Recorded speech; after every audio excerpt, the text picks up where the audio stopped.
Hello students, now we are going to study about the molecular diagnosis. किसी भी disease का treatment तभी possible है जब हम उस डिज़ीज़ का टाइमली डायग्नोसिस करें, उसको टाइमली डिटेक्ट करें और हमें उस डिज़ीज़ की पैथोफिजियोलॉजी के बारे में पता हो। तो जो नॉर्मल कन्वेंशनल मेथड्स हैं किसी भी डिज़ीज़ के डायग्नोसिस के, यूरिन या फिर सीरम टेस्टिंग का जो मेथड है, वो मेथड के थ्रू डिज़ीज़ की अर्ली डायग्नोसिस नहीं हो पाती है। तो कैसे हम डिज़ीज़ की अर्ली डायग्नोसिस कर सकते हैं? हमारे पास 3 मेथड्स हैं। पहला है PCR polymerase chain reaction, ELISA enzyme linked immunosorbent essay and recombinant DNA technology. तो वन बाय वन हम देखते हैं। सबसे पहले PCR या पॉलीमरेज चेन रिएक्शन। कोई भी डिज़ीज़ के बारे में हमें कब पता चलेगा? जब हमारे बॉडी में उसके सिम्टम्स विजिबल होंगे। सिम्टम्स विजिबल कब होंगे? जब पैथोजन जिसने हमारे बॉडी में इन्फेक्शन किया है वो काफ़ी सारा स्प्रेड हो जाए, उसका कॉन्सेंट्रेशन हमारे बॉडी में बढ़ जाए। तो जब पैथोजन बहुत ज़्यादा मल्टीप्लाई कर चुका है बॉडी में, तभी सिम्टम्स विजिबल होंगे, तभी हम डॉक्टर के पास जाएंगे डायग्नोसिस के लिए। पर हमारे पास एक और मेथड भी है जिसकी हेल्प से हम किसी डिज़ीज़ का टाइमली डिटेक्शन कर सकते हैं। कोई पैथोजन वायरस या बैक्टीरिया हमारे बॉडी में बहुत कम कॉन्सेंट्रेशन में है, तो भी अगर हम किसी तरह से उसको एम्प्लीफाई कर सकें तो हम बहुत पहले ही उसको जान सकते हैं। तो PCR जिसको हम जानते हैं पॉलीमरेज चेन रिएक्शन के थ्रू हम अपने जीन सेगमेंट को, DNA को एम्प्लीफाई कर सकते हैं। हाफ एन आवर में 1 बिलियन कॉपीज़ तक बना सकते हैं। आप पढ़ चुके हो इसको। 3 स्टेप्स हैं DAE, denaturation, annealing and extension.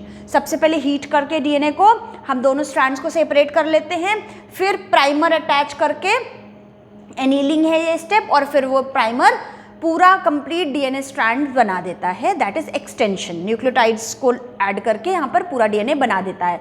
कौन सा खास एंजाइम है? Taq polymerase obtained from a thermostable bacteria that is Thermus aquaticus। तो ये बहुत इंपॉर्टेंट है, आपको पता है ऑलरेडी। हम करते क्या हैं, जैसे कि कोई किसी को सस्पेक्ट है, डाउट है HIV एड्स की पॉसिबिलिटी है, तो HIV का टेस्ट नेगेटिव आ रहा है, पर अगर आप PCR अप्लाई करोगे, PCR में डालोगे सैंपल, तो क्या होगा, वायरस जो हमारे बॉडी में बहुत कम कॉन्सेंट्रेशन में है उसको भी हम एम्प्लीफाई कर लेंगे और वो टेस्ट पॉजिटिव आएगा। तो इस तरीके से हम HIV का कोई जीनोम को एम्प्लीफाई करके टेस्ट कर सकते हैं। एड्स का केस हो गया। कैंसर पेशेंट्स में भी जिन लोगों में म्यूटेशन हुआ है जीन में, कैंसर के जो ससेप्टेबल पेशेंट्स हैं उनमें अगर जीन म्यूटेशन है तो भी हम डिटेक्ट कर सकते हैं इस मेथड से। तो एक मेथड हो गया PCR और पॉलीमरेज चेन रिएक्शन। दूसरा है ELISA और एंजाइम लिंक्ड इम्यूनोसॉर्बेंट एसे। क्या करते हैं, हम जो भी टेस्टिंग किट है उसमें हम लेते हैं एंटीजन। एंटीजन क्या है? कोई पैथोजन। तो स्पेसिफिक एंटीजन, स्पेसिफिक पैथोजन के लिए हमारे बॉडी में स्पेसिफिक एंटीबॉडीज होती हैं जो प्रोटीन मॉलिक्यूल है। आप पढ़ चुके हो इसका स्ट्रक्चर। वाई शेप्ड स्ट्रक्चर होता है इस तरह से, 2 हैवी चेन्स 2 लाइट चेन्स होती हैं। तो हमने बेस में लिया एंटीजन, और एंटीजन, उस स्पेसिफिक एंटीजन के लिए अगर हमारे बॉडी में एंटीबॉडीज हैं तो वो उस एंटीबॉडीज, वो इस एंटीजन के साथ बाइंड कर जाएंगी वो एंटीबॉडीज, और सैंपल में कलर चेंज आएगा। तो इस तरह से हमारी टेस्टिंग किट में हम एंटीजन लेते हैं, एंटीबॉडीज के साथ बाइंड कराते हैं और कलर चेंज को देखते हैं। तो इस तरह से प्रेजेंस, उस पर्टिकुलर एंटीजन के हमारे बॉडी में प्रेजेंस है या नहीं वो पता चलता है। याद रखना है आपको इसका full form, enzyme linked immunosorbent assay. और किस मेथड पे बेस्ड है? It is based on antigen antibody interaction. Antigen और एंटीबॉडी आपस में इंटरैक्ट करेंगे, बाइंड करेंगे तो कलर चेंज आएगा, प्रेजेंस होगी तभी बाइंड करेंगे। तो सिंपल सा मेथड है, आप इसके थ्रू डिटेक्ट कर सकते हो। HIV के केस में इससे डिटेक्शन करते हैं। एक नेक्स्ट मेथड है रिकॉम्बिनेंट DNA टेक्नोलॉजी। यहाँ पर हम क्या करते हैं, सिंगल स्ट्रैंडेड DNA और RNA लेते हैं।